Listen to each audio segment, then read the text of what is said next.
Kamusta mga idol? Pag-usapan natin ang pinakamainit na balita ngayon sa basketball. UAAP superstar na si Kevin Kiambao inalok ng New York Knicks na maglaro sa NBA Summer League. Dahil nga sa breakout performance ni KQ sa UAAP, at ngayon naman ay nagpapakitang gilas para sa Strong Group Athletic na kasalukuyang naglalaro sa Dubai International Championship, hindi nakataka-taka na sa kanya nakatuon ang pansin ng mga basketball scout. Isa na nga ang New York Knicks na hindi inaasahang makakapansin sa pambihirang paglalaro ni Kevin Kiambao. Alam naman natin na bibihira lang sa ating mga Pinoy basketball player ang makareceive ng offer na maglaro sa NBA. Kabilang dito sina Johnny Abarrientos at Jason Castro na inalok din maglaro sa NBA Summer League pero hindi naman ito natuloy.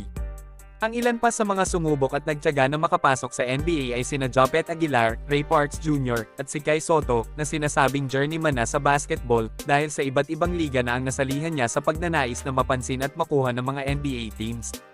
Pero sa kasamaang palad, hindi pa din kumbinsido ang ilang basketball expert na pang-NBA ang skills ni Kai Sotto, at madami pa daw siyang kakainin na bigas bago niya maabot ang pinapangarap niya na maging isang NBA player mga idol.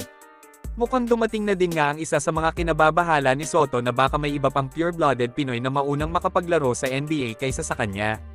At eto na nga ay sa katauhan ni Kevin Kiambao na sobrang in-demand ngayon sa basketball. Pati ang UAE Basketball National Team ay interesado na gawin siyang naturalized player mga idol.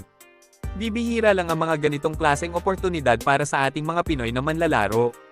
Bagamat hindi ganun kasikat ang UAE basketball team, malaking offer ito na mahirap tanggihan ng isang Kevin Kiambao. Inamin naman ni KQ na nag-commit siya ng isa pang taon sa DLSU Green Archers para magbigay ng isa pang kampyonato sa UAAP bago siya umakyat sa professional league. Hindi naman pumasok sa isip ni Kevin Kiambao na magpa-draft sa PBA.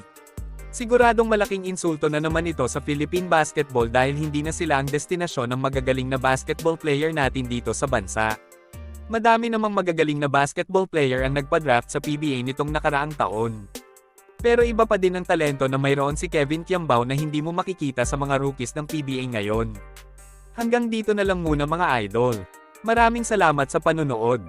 Kita-kits ulit tayo sa videos na aking ipapalabas patungkol sa basketball. Kung bago ka pa lang sa channel ko, please consider to subscribe at huwag kalimutan pindutin ang like at notification bell button para updated ka sa videos na aking ipapalabas. Salamat mga idol!